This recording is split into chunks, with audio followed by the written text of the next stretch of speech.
chers auditeurs de la RCMI 94.5 MHz. Bienvenue à tous à ce nouveau numéro. Dimanche débat évidemment, mais nous avons qu'un seul invité au studio de la 94.5 MHz pour ce dimanche. Nous sommes avec notre analyste maison, Okare Mukiama. On va essayer un peu d'analyser quelques points saillants de l'actualité sociopolitique de cette semaine, notamment le braquage de la banque Raobank à Kinshasa, les conclaves de Nairobi, réunion de l'opposition autour de Joseph Kabila et on va parler d'autres choses. Alors, Okare Mukiama, bonjour. Bonjour, monsieur Idi. Voilà, Okare, nous sommes devant les auditeurs aujourd'hui. Ça fait près de 2 semaines, on n'était pas avec eux pour le rendez-vous de tous les dimanches.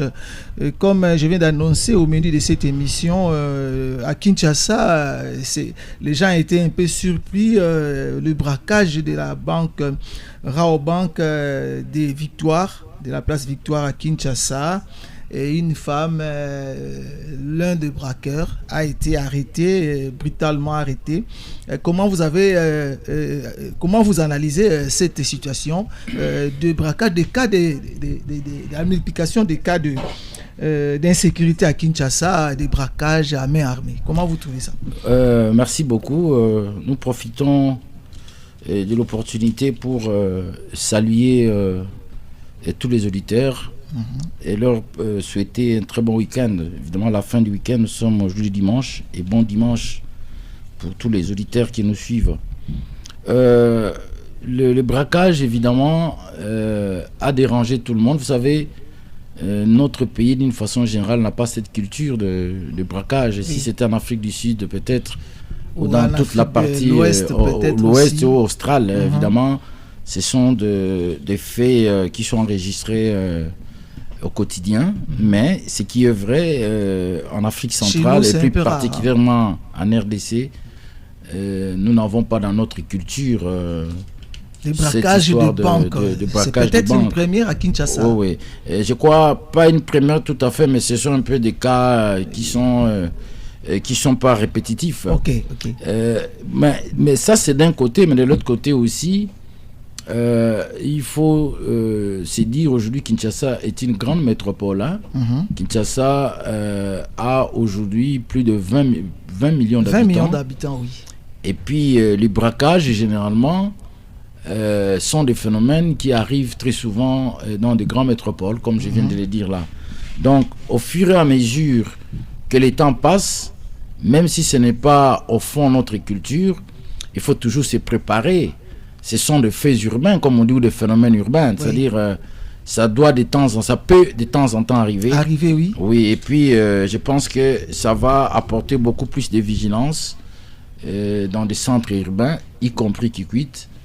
Et comme ça commence à se passer de cette façon, et je pense qu'à la longue, toutes les parties pourront prendre toutes les dispositions de manière à faire face à ce genre de phénomènes. Donc, ce n'est pas tout à fait étonnant, c'est tout à fait normal que ça arrive, parce que aussi, on connaît que la ville de Kinshasa est une grande ville, mais en crise.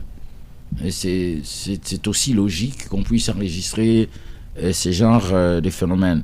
Mais peut-être, ce que moi j'ai pu retenir, c'est d'abord la façon dont la population s'est déployée. Les forces de sécurité n'ont pas pu limiter effectivement. C'est-à-dire que zone de sécurité comme ce n'est pas notre culture, nous avons une population qui ne comprend pas que dans de telles situations, il faut garder toute sa prudence. Voilà. Il ne faut pas être à côté, parce que une balle perdue peut vous atteindre. Et cette population qui est venue nombreuse a considéré ça comme étant un spectacle. Comme un match de football. Et c'était en direct sur les réseaux sociaux. Et c'est ça Kinshasa, ceci fait aussi partie de la culture quinoise. Je crois Zachary Bawabas une fois l'avait dit qu'à Kinshasa, lorsqu'on met 2 poules en train de se battre, des coqs, ça peut facilement un peu de temps à attirer une grande foule. Donc ça veut dire que les populations de Kinshasa doivent comprendre que lorsqu'il y a de tels événements, il faut garder toute sa prudence. Et voilà, la conséquence, c'est qu'ils ont même empêché les plans de mobilisation de FARDC et de la police nationale. C'est ce qui n'est pas intéressant. Ça, c'est le premier constat. Le deuxième, c'est plus un regret quand on a appréhendé. Pour autant que la personne avait été déjà appréhendée et maîtrisée, comme on dit. On ne pouvait pas arriver jusqu'à la déshabiller. Et lorsque vous suivez les échos de ces scénarios-là, et vous vous rendez compte qu'il y a même des policiers qui disent « Fons la makolo ». Donc, c'était pas normal. C'était pas normal. Donc, ceci relève même de la problématique même de la police. Voilà. Il y a des gens qui en parlent, mais des fois on ne tient pas compte. Quand on est devant de telles situations, c'est là où peut-être ça peut interpeller.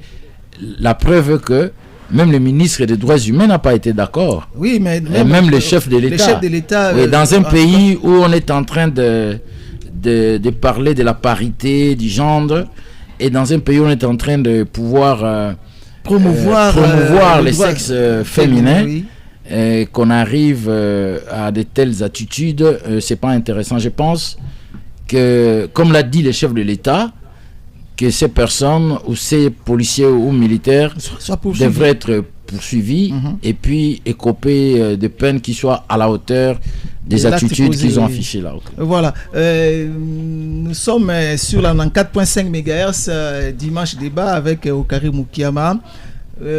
Comme j'avais dit, le chef de l'État a désapprouvé cette attitude des agents de sécurité qui ont presque déshabillé cette femme. Mais cette multiplication des actes des banditismes à Kinshasa, comme l'a déclaré l'autre fois l'un des colonels qui a démissionné, qui avait dit que souvent ces criminels ont des parapluies dans la haute sphère de sécurité.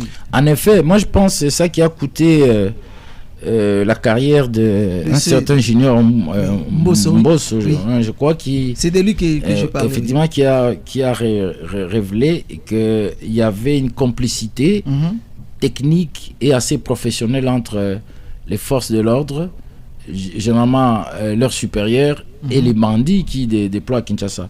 Mais aussi, il me semble que c'était un lot, donc un groupe. Au début, j'ai appris qu'ils étaient au nombre de 12 et que on avait commencé d'abord à maîtriser 4. 4, oui.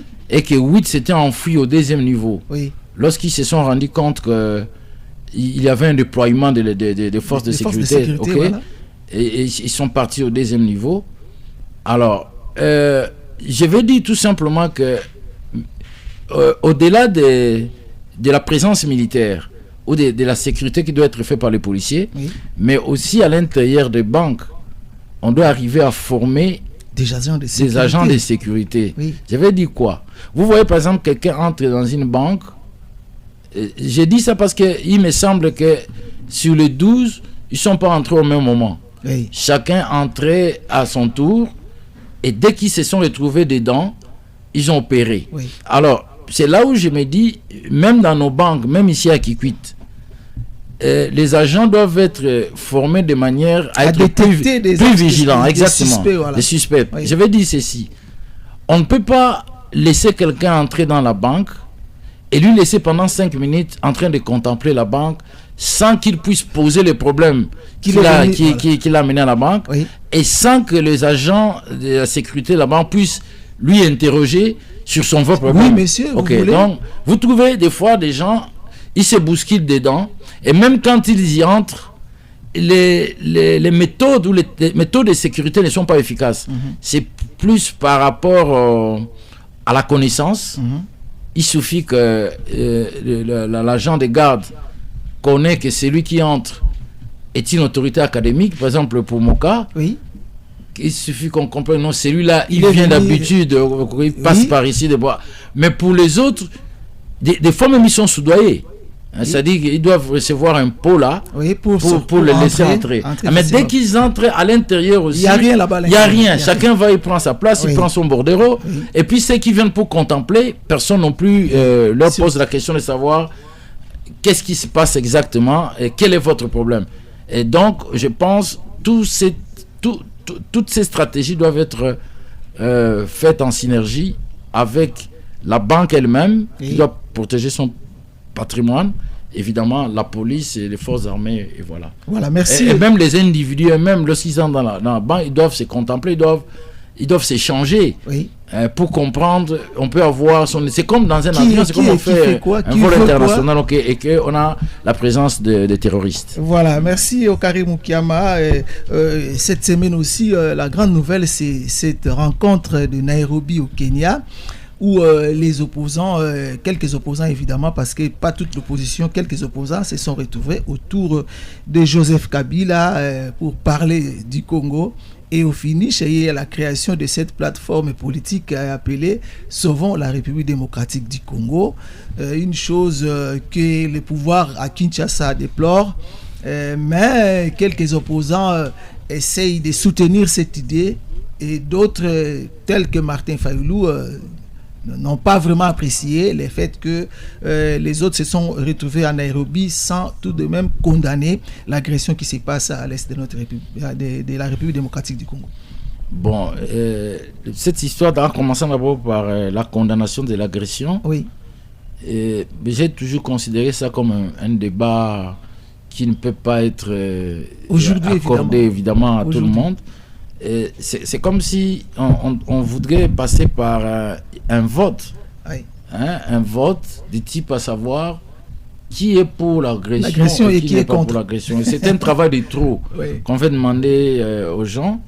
Les hommes évoluent par rapport à leur connaissance. C'est comme dans des quartiers, dans des familles.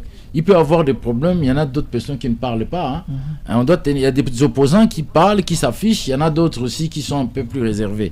Donc moi je crois qu'à ce niveau, c'est pas vraiment un problème auquel on doit accorder beaucoup d'importance. Mais ce qui est vrai, c'est que depuis que Kabila a été condamné à mort, moi la fois passée, j'avais dit que le fait qu'on a condamné Kabila à mort, Kabila n'a qu'une seule richesse, c'est la survie. La survie, c'est-à-dire, quand déjà vous êtes condamné à mort, et puis vous devenez comme quelqu'un qui dit je m'en fous, je n'ai plus rien à perdre. Et c'est là, lui a donné justement cette attitude à pouvoir chercher par quel moyen il doit sortir de la condamnation de mort. La condamnation de mort ou la prison n'a jamais été quelque chose de bien pour tout individu, quel que soit son niveau de sainteté. Voilà. Et ça n'a jamais été une bonne chose. Vous avez vu que même le Christ condamné à mort sur la croix avait pleuré. Quand la Bible dit Jésus pleura. Ça veut dire que c'est pas facile. Personne n'accepte cette sentence-là. Merci beaucoup. Alors, Kabila se prépare par rapport à ça. Il se prépare par rapport à ça. Et plus que le temps, le temps de la résolution du pays va poser problème par rapport à toutes les crises qui sévissent les pays, je crois que ça sera pas bénéfique au régime en place. Donc le régime a cette obligation ou ce devoir de vite en finir avec des problèmes qui rongent son système, de manière que il puisse gagner du temps. Mais au fur et à mesure qu'il ne gagnera pas et que les autres continueront à marcher sur la RDC, c'est lui qui sera perdant. C'est-à-dire, il y a ce que j'appelle la loi du temps.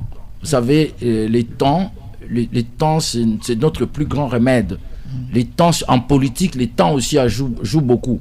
Donc plus les temps passent de votre côté et que vous n'arrivez pas à convaincre, à saisir la balle au bon, ça fuit de l'autre côté. Et maintenant on dit les temps se renversent et ça va de l'autre côté. Donc je pense que ceci doit plus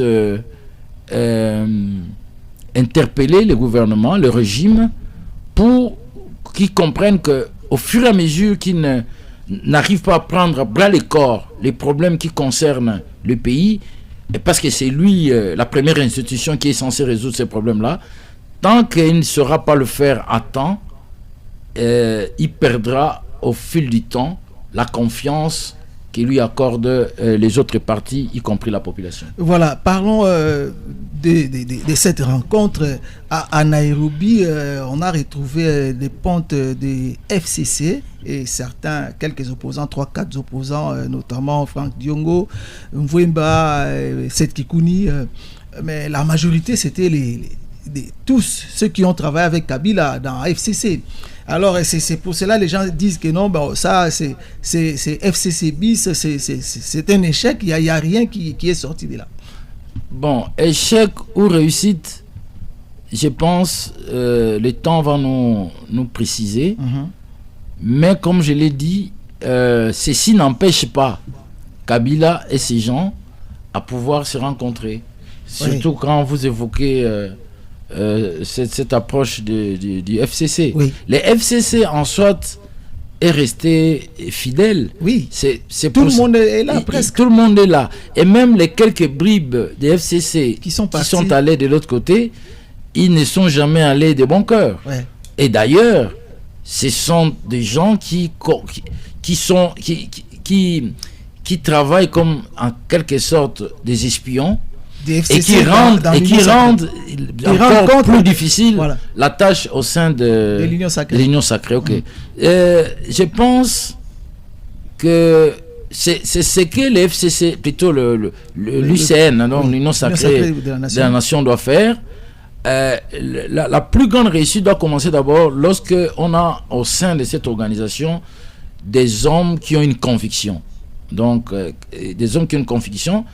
Mais apparemment, l'Union sacrée actuellement est considérée comme plus une voie de libération financière, une voie de libération en termes de promotion. Puisqu'on a les pouvoirs. Ok. Et donc, elle est composée des individus entre eux qui ne sont pas sincères et qui ne fonctionnent que par rapport à la théorie du pain. Voilà, et Joseph Kabila lui-même, qui était au centre de tout, du côté de l'opposition, quelques rumeurs fusent. On dit que, par exemple, du côté de Moïse Katumbi, on dit que Kabila cherche, par exemple, à être au-dessus de la mêlée du côté de l'opposition, au cas où il y aurait un dialogue, c'est lui qui va conduire l'opposition, et cela ne les arrange pas. Oui, évidemment, mais l'expérience que Kabila est en train de connaître l'a rendu sage. Kabila ne voudrait plus commettre par la suite toutes les erreurs. D'ailleurs, je crois dans une de ses interviews, il a dit toutes les erreurs, qu'il a commis des erreurs et qu'il ne voudrait plus connaître. Alors aujourd'hui, laisser Kabila être traîné par une plateforme dont il ne sera pas dirigé, c'est encore délivré. Parce que vous savez que Kabila, d'une façon générale, est un ennemi commun des Congolais. J'ai constaté que Kabila n'est pas, je l'ai déjà d'ailleurs dit, qu'il n'est pas tout à fait aimé par la majorité des Congolais. Voilà. Et il a capitalisé ça. Et même, quand bien même qu'il n'est pas sur place et qu'il n'est pas dans les affaires, mais quand on tient aussi des propos durs, vous trouvez par exemple quelqu'un qui vous dit non, par les besoins de parler, il vous dit Kabila doit être arrêté, mis dans un zoo, pour que les Congolais aillent le visiter, lui donner qui une banane, qui un grain d'arachide. Oui. Alors, vous savez, je viens même tout de suite là d'une famille où je suis allé prodiguer conseil autour d'un problème. Je leur ai dit attention avec la parole publique. Okay. Attention. Donc, quand on prend des décisions, condamnation à mort, il doit être mis dans un zoo pour que les gens l'observent. Et quand vous entrez sur les réseaux sociaux, il est surnommé de tout et de rien. Alors, ça, il tire les leçons. Il a quand même quelques adeptes. Même oui, c'est ce que j'ai dit. Les adeptes, il en a. Maintenant, quand il doit faire une plateforme, il n'aura pas seulement besoin de ses adeptes. Non. Je réponds plus à cette préoccupation. Oui. Donc, il a ses adeptes, mais pour aller faire une plateforme, parce qu'on le veut ou pas, même s'il tient à revenir d'une manière ou d'une autre, il aura toujours besoin d'une plateforme qui doit aussi les soutenir. Mais de son côté, comme FCC, ça va. Mais lorsqu'il va à la rencontre des autres, c'est là où ça pose problème. La preuve, là, déjà, avec Katumbi qui pense que il voudrait avoir de l'hégémonie sur les autres et qu'on ne peut plus continuer avec cette allure-là. Mais lui aussi, par rapport à son expérience vécue, il est en train de ne plus vouloir tomber dans le piège qu'il a peut-être dirigé par un autre. Exactement, voilà. Parce qu'il en a déjà une certaine expérience. Même chose avec Martin Fayoulou, qui est mal aimé de ce côté-là, parce que tout le monde dit que d'ailleurs son parti n'a pas été invité, même si il avait envie, donc il n'a pas été invité. Donc c'est presque ça. Même Fayoulou a peur que l'autre prenne le devant de l'opposition. Position où il a beaucoup lutté depuis 2019. Oui, effectivement. Mais moi, je pense que des opposants qui sont là, et ça c'est mon point de vue, un point de vue plus d'un analyste. Qui était à Nairobi. Oui, ne peuvent pas tout à fait sur le plan d'aura, de la morale politique. Ils ne peuvent pas se comparer plus à Fayoulou. Donc, vous voyez, Fayoulou a une autre vision. Oui. Fayoulou essaie de peser ses mots. Fayoulou essaie de se truffer un chemin qui lui soit tout à fait particulier. Voilà. Donc, je pense que aller du côté de Kabila, c'est aussi vendre sa peau. Et puis, c'est ce qu'il fait aussi vis-à-vis de Tshisekedi. Vous avez vu la fois passée, lorsqu'il a été appelé, lorsqu'ils se sont rencontrés pour... voilà. Quand ça n'a pas tenu, il est rentré et il a dit ce qu'il pouvait. Aujourd'hui, je pense qu'en les suivant ou en suivant ses proches comme Epenge, en fait, c'est quelqu'un qui ne marche plus dans la volonté du régime. C'est-à-dire c'est quelqu'un qui a gardé son statut et qui a gardé sa direction. Moi, je crois que c'est de la même façon qu'il agit vis-à-vis de Tshisekedi. Lorsqu'on voit des opposants qui sont allés à Nairobi, je me rends compte qu'ils sont, de par leur nature, versatiles. En parlant des opposants, là, on voit Franck Diongo. On voit tout ça. C'est peut-être les jeunes qui connaissent encore jeunes. Objectivement, pour l'instant, je ne saurais pas les classer. Mais au moins pour les trois autres, là, même Matata Ponyo sont des opposants qui sont un peu plus papillonnants, volatiles. Et puis, je crois que leur charisme ne peut pas tout à fait être comparé à celui de Matata Ponyo qui a disparu des radars de la justice. Voilà. Il s'est retrouvé en Europe et voilà, il est allé. Donc c'est compliqué et puis ça ne donne pas une bonne odeur. Mais déjà parmi les 12 points de ces conclaves, il y a le fait qu'il faut tout faire pour lutter contre la dictature. Est-ce qu'il y a une dictature au pays aujourd'hui ? Puisqu'eux peuvent parler, il y a des gens qui... D'ailleurs, en parlant de la dictature, il y a Seth Kikouni qui est rentré. Il était là, on l'a interpellé à l'aéroport à son retour, bien que son passeport a été retiré, mais on l'a relaxé.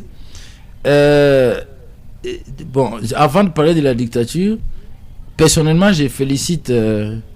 les services de sécurité ? Non, pas les services de sécurité comme tels. Bon, oui, là, je crois que ça c'est une deuxième félicitation, mais je commence d'abord par féliciter Seth Kikouni. Voilà. Parce courage ? Non, c'est courage là. En fait, je ne sais pas comment les gens vont percevoir ce qu'ils sont en train de dire. Peut-être que quelqu'un doit dire comme vous l'avez encore. Non, moi, ce que j'ai aimé, c'est cette détermination. Il a presque défié. Oui, il n'y a pas du mal. Aller dans les mal ou dans les bons, ce qui est plus important pour l'homme, c'est d'avoir une personnalité. C'est d'avoir une détermination. Et c'est là où je martèle. Parce que ce monsieur dit, lors du débat dialogue entre Congolais, où il était opposé à Daniel Asselo, l'ancien ministre d'Affaires plutôt de l'Intérieur, il dit quand les gens l'approchent, qu'il était plutôt le reproche qu'il était père de famille, qu'il avait une femme, qu'il avait un village et qu'il devait tenir compte de tout ça. Cette opinion estimait qu'il ne faut pas que sa femme vienne pleurer. Comme après que non, il est malade, il est malade, comme les femmes d'autres opposants vont pleurer lorsque leurs maris sont torturés. Oui. Alors, mais il a répondu en disant non, je viendrai et je veux briser l'ombre de la peur. Voilà. J'ai aimé. C'est ça l'homme. Non, c'est ça l'homme politique. Ouais. Loin de les supporter. C'est un jeune opposant, je pense, à mon avis, qui n'a pas encore beaucoup de leçons personnellement à me donner. Oui. Mais moi, je vois ce type, parce que je suis aussi professeur de sociologie. Oui. Et j'enseigne, dans mes leçons, j'enseigne aussi la formation de la personnalité. J'ai aimé ça. Et les autres aussi doivent s'afficher de cette façon-là. Il est rentré, on l'a arrêté et on l'a relâché. Et c'est là où je félicite maintenant les services de sécurité. Voilà. C'est-à-dire que il y a des choses qu'il faut minimiser. Il ne faut pas, des fois, des individus aussi simples, oui, en peu de temps, soient élevés au nom d'une sécurité qui n'est pas à mesure de bien faire son travail. Et ce n'est pas ce qui s'est passé avec Moutamba. Bon, en fait, c'est là. C'est-à-dire, vous arrêtez quelqu'un et vous dites non, j'étais là-bas, mais vous dites la Constitution de la République nous donne la liberté de se réunir, de parler. Et puis là-bas, il n'y a pas une déclaration qui dit que c'était un mouvement rebelle. Ce sont des intentions. Comment des services de sécurité professionnels peuvent aller jusqu'à arrêter un tel monsieur pour dire non, vous faites partie d'un mouvement insurrectionnel. Alors là aussi, j'ai aimé le professionnalisme, mais on devrait faire encore un effort pour ne pas trop charger le président de la République, des fois dans des choses pour lesquelles il n'est pas responsable. Ok, moi je pense que ça a été bien fait. Et si jamais, ou si Kikouni tombait dans des infractions beaucoup plus ouvertes, et la justice et les forces de sécurité vont faire leur travail, et dans tout professionnalisme et dans toute scientificité. Voilà. Mais que ce soit des rumeurs qui poussent à arrêter les gens, alors qu'en réalité, la réalité est tout à fait différente. Voilà, l'absence des caciques du PPRD, les partis politiques de Joseph, du PPRD, notamment Ramazani Chadari, et puis peut-être Robin Minako, ils n'étaient pas à Nairobi. Ils sont restés à Kinshasa. D'ailleurs, si je vois bien, pour Kabila, le PPRD est déjà hors jeu. Hors jeu. Oui. Maintenant, il faut élargir. Non, il faut élargir le groupe. Voilà. Il faut élargir le groupe, absolument. C'est ce qu'il fait avec, c'est ce qu'il fait avec les autres. Le FCC aujourd'hui avec ce bon. Très bien. Il faut élargir le groupe. Il a tiré toutes les leçons des déceptions qu'il y a eu. Vous savez, à la fin de sa vie, de sa carrière politique voilà, à la passation du pouvoir. Il y a eu tellement de déceptions et il est en train de tirer des leçons. Il est en train de voir quelque chose. C'est vrai qu'il va avoir des bribes du PPRD ou des FCC, mais en tout cas sur le plan de la fonctionnalité, ça sera quelque chose de plus original et qui ne sera pas comparable au FCC ou au PPRD. Moi je pense que quand on dit le pouvoir est dynamique, où la politique est dynamique, elle n'est pas dynamique seulement par rapport aux hommes, mais aussi par rapport aux idées et par rapport aux idéologies. Voilà, Kabila qui avait déclaré à l'époque qu'il n'avait pas 15 bons messieurs pour réussir son mandat, mais comment aujourd'hui, ces mêmes messieurs qu'il était avec eux, ils sont toujours avec lui, est-ce qu'il va vraiment sauver les Congos? Non, la politique, elle est comme c'est là. La politique est faite de haut et de bas. En politique, les alliances supposées fortes hier peuvent se défaire aujourd'hui. Celles qui supposaient être plus faibles hier peuvent devenir plus fortes. Je pense que nous allons voir ça. Le temps est encore devant nous. Et je pense, à la lire où vont les choses, jusqu'en décembre, il nous reste encore 2 mois. Oui. Il va y avoir beaucoup d'évolutions, beaucoup de dynamiques. Et du côté du régime en place, du gouvernement, et du côté de tous ces mouvements qu'on considère par certains comme des rebelles et par d'autres comme quelque chose lié à la refondation de la nation. J'étais avec Maître Trésor ici, il avait déclaré il fallait que les pouvoirs prennent ça au sérieux, parce que quand des gens se réunissent pour les pays, vous dirigez les pays, bon, ne pensez pas que c'est rien, mais il faut toujours prendre ça au sérieux. Heureusement que je ne sais pas si les dirigeants, ceux qui dirigent les pays, s'en donnent aux réseaux sociaux, mais si vous vous en donnez, la réalité qu'il y a sur les réseaux sociaux, c'est une réalité populaire, et des fois c'est ça. Si les autorités politiques qui sont au pouvoir s'en tiennent aux réseaux sociaux, il est fort probable qu'ils se trompent, parce que les déclarations des réseaux sociaux généralement ne sont pas de discussion à relever les niveaux du débat et à amener les acteurs à être ensemble. Les Congo a besoin de ça. En fait, les choses ont beaucoup traîné dans les sens négatifs. En tout cas, tous ceux qui ont une lecture de la RDC, comme moi, j'ai une petite lecture de la RDC, parce que moi, j'ai commencé à travailler en 97, je crois, 98, j'ai commencé à travailler en tant que fonctionnaire. Et je vous dis que tous les régimes qui passent ne résout pas les problèmes des Congolais. C'est-à-dire que les Congolais doivent être pragmatiques.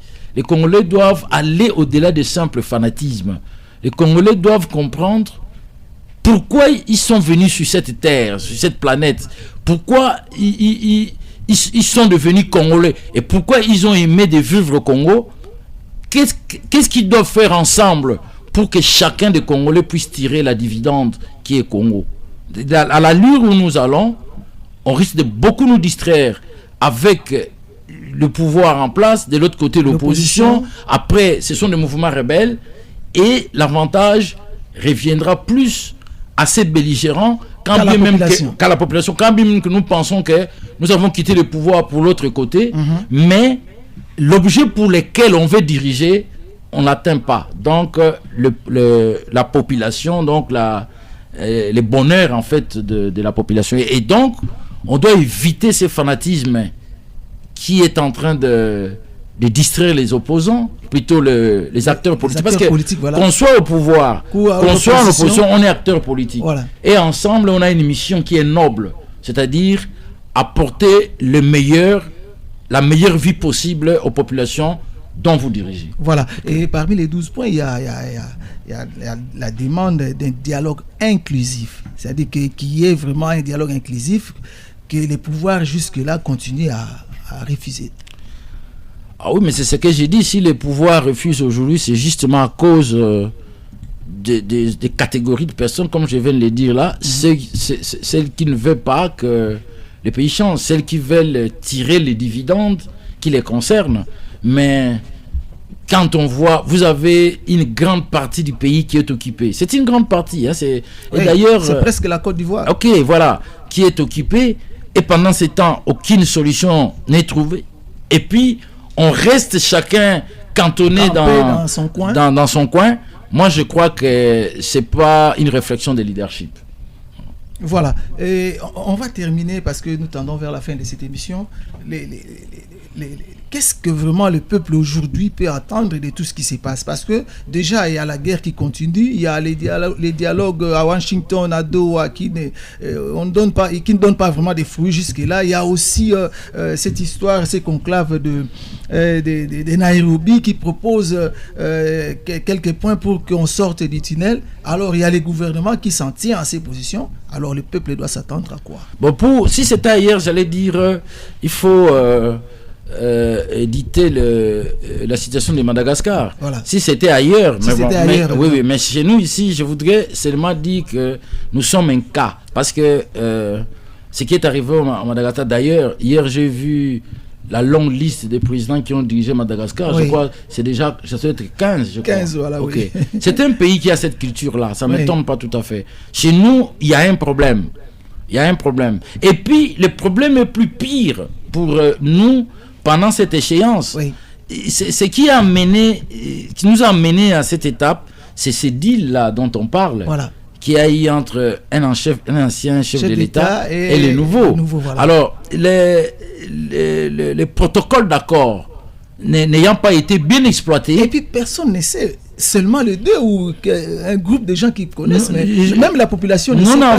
Une fois même, je l'avais dit ici, nous n'avons jamais été en contact avec ces documents-là.